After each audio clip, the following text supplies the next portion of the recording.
Good morning everyone. I am Mrs.B.Saranya Sundari, Assistant Professor of MBA Department from EINSTEIN College of Engineering. Hope you are all fine there, and today we are going to discuss about the third unit of Marketing Management. So in that concept we are going to discuss about the important topic of the third unit, which one is targeting and positioning. So these two topics are most important and repeated topics. Already we have discussed more about the targeting. So the contents of targeting and positioning is the evaluating the target marketing, select target segments, choosing a strategy, and finally socially responsible target marketing. So in the targeting concept, first you have to evaluate and identify which market we are going to be entered, and then you are going to select the segments, to which segments you are going to enter the market. Then you are going to find out the methodology or strategy to succeed your business. Then finally, socially responsible. You have to be a socially responsible person towards marketing your products. So first you can make a note of it. Target marketing involves breaking a market into segments and then concentrating your marketing efforts on one or a few key segments. So target involves price, product, place and promotion. These four factors were very important in targeting a market. So if you are going to target a market, you have to consider the price, product, place and promotion. So to which extent you are going to fix a price for your product, and what type of product you are going to produce it, and what type of sales promotion you are going to use it, and to which place or to which segment you are going to be choose.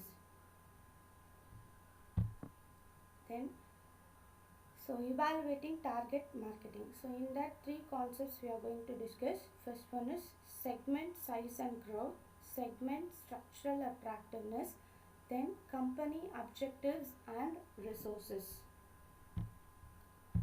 So first one is segment size and growth.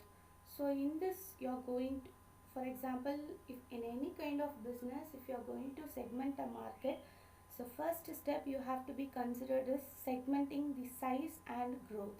So you have to be in a position to segment the size, analyzing current segment sales growth rate. So in the first stage you are going to refer and analyze the sales growth rate of the particular product. Then fastest growing segment are not always attractive. So we cannot give any assurance that fastest growing segment will always be attractive. We cannot expect that it won't be an always attractive thing or it will be a worst thing. Smaller companies can select the less attractive and smaller segments. So initially if you see a smaller company, they will not be going for any types of segments, targeting, positioning or whatever it may be. So that most companies, smaller companies will be a less attractive, they'll be choosing the less attractive segments, and they will not be going for a larger markets. Only they'll be having a smaller segments and they will be targeting the products. The next one is segment structural attractiveness.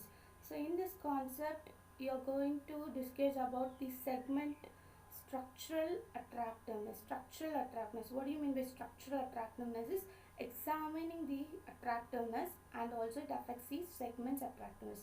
For example, if you are concentrating the segment attractiveness, if you fail to concentrate the segment attractiveness, it is highly riskable to succeed in the business.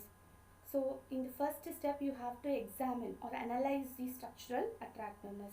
So how the attractiveness of the particular product is, how the product will attract the customers more in terms of selling the product or in terms of promoting the product to the customers.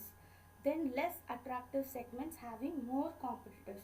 So obviously even the less attractive segment will also be having a more competitors.